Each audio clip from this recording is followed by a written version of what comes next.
The guardians of our health, our doctors, nurses, teachers, and parents, are working together to keep us well. All of them must know and agree on the health practices we need at home, in the neighborhood, and at school. This is Joan, getting ready for school. Joan learned at school that it's important to choose the right clothes on a cold day. The temperature is 40, too cold for just a coat.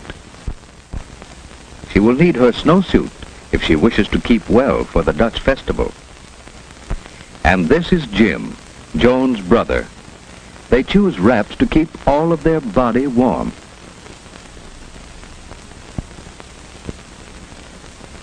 Mother is glad to see Jim looking so well this morning. Their color is good, their eyes alert. They're ready for work or play. Mother needs to get another supply of paper handkerchiefs. Jim's friend George is eating an apple as he waits for them. That is a wise no thank you, Joan. Never share another's food. George has forgotten something that helps keep him clean. It's lucky for George that Joan has an extra tissue to lend him.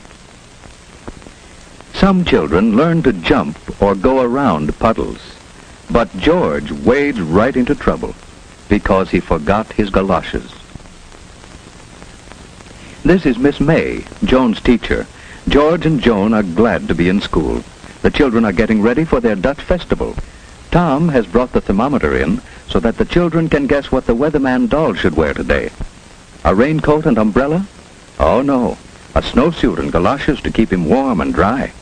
It was hard to guess today, but Tom is a good guesser. Or did Mother tell him what to wear? George, you forgot something more important than your handkerchief. You forgot to cover your sneeze, and cold germs travel on your sneeze or cough, you know.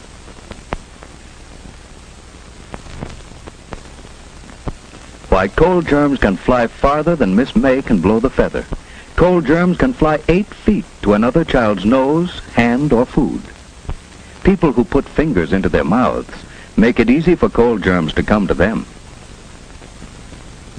No, not that way, George. Blow your nose gently, without pressing the opening of the nostrils closed. That's better. Oh, and your feet are wet. It's easy to catch cold when your body is chilly. You'd better go and see the school nurse. She'll help you. The nurse is examining Mary after her cold. 4 days at home with a cold keeps others from catching it and protects you from serious infections that follow colds. Now, George, who sent you in here? Miss May said I might be catching a cold. Well, what do you think? I'm hot and chilly. Well, did you sleep pretty well last night, and did you feel like getting up this morning? Did your breakfast taste good? I hardly had time to have my breakfast. I had an apple on the way.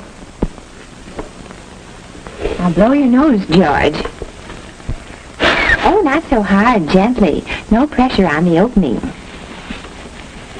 Now let's look at your throat. Open wide. All right, now you sit down, and I'll take her. You moisten your lips and hold this under your tongue. Oh, your feet are wet too, George. Rebecca, 3, 2, 1. Hello, is it Mrs. Powell there? Yes. Well, this is Miss Wright, Mrs. Powell. George came in to see me a few moments ago with a cold. Yes, his throat is quite red and his feet are wet too. I do think he'd be more comfortable at home in bed. Well, just a minute, please. Yes, his temperature is 99.8. Well, it is best to consult your physician if it goes over 100, especially during the cold season. Oh, that would be nice of you to call for him. Yes, he'll be right here in my office. Thank you so much. Goodbye. Joan's mother visits school to plan a health program. Joan must learn to take responsibility for keeping herself well. This weather chart keeps Joan alert to weather changes as she marks snowy or rainy days. Dressing this weather doll for outdoor weather helps Joan know what to wear herself. It will be better for Mother when Joan chooses wraps to suit the temperature, instead of arguing about what friends wear. Mother and teacher check Joan's health habits. They plan better health practices for home and school. At school, Joan's committee keeps the washroom attractive with soap sponges, brushes, and signs. Others keep the closets neat, with boxes for rubbers and hangers for clothes. Another records the temperature and tells us when we need heat or fresh air. One group keeps large drawing pencils scrubbed ready for use. Those are jobs Joan and Jim could be learning to do at home, too. On Saturdays, they love to help us plan what we're going to do. I'm so glad to get this health record sheet. Your check on Joan's habits at school will help me plan a corrective health program at home. I'm going to find out what kind of health practices we use, and I must check on our equipment to see if we have the materials to carry on the school practices. Thank you for some grand ideas, Miss May. I'm going to visit school again some afternoon when I call for Joan. May I? Do come often. It is good for teachers and children to have parents visit school. Next morning, Joan's mother is inspecting the health materials in her home. Each one in the family needs a separate towel and washcloth. Mother has one for Jim and another for Joan, each with his own name. Joan's father made a box for her to stand on. It's no fun washing if you have to stretch or can't see into the basin. And here are new cups. Each can have his own cup now. It prevents catching another's cold. Why, Jim, why are you so cross? Father has taught Joan to spit into the toilet, for spitting spreads disease. Here are the spoons for your cod liver oil, Joan. It's extra sunshine for us in winter and spring. You know, strong bodies can't always keep us from catching cold, but they help us resist a serious illness that may follow colds.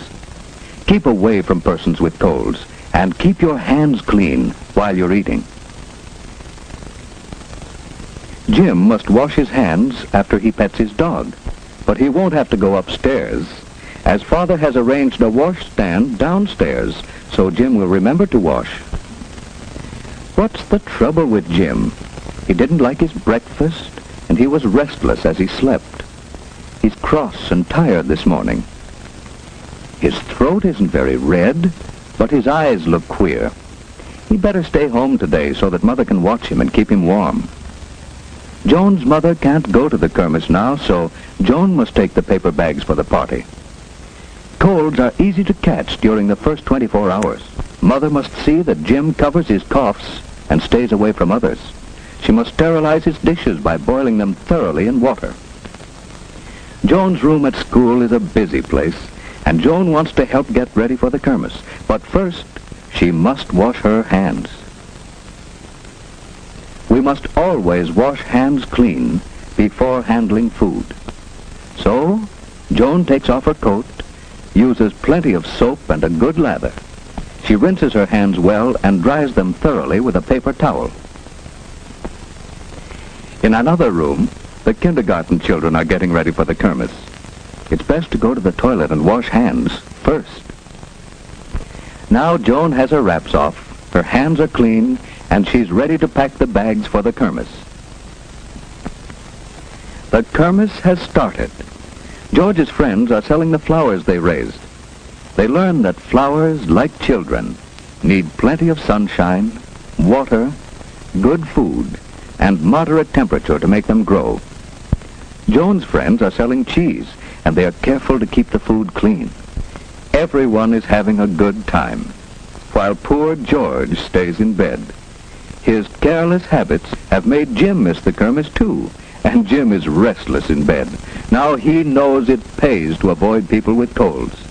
But Jim's friends are enjoying the kermis. They learn that Dutch people are clean. Hollanders leave their wooden shoes on their doorstep so that their floors are spotless.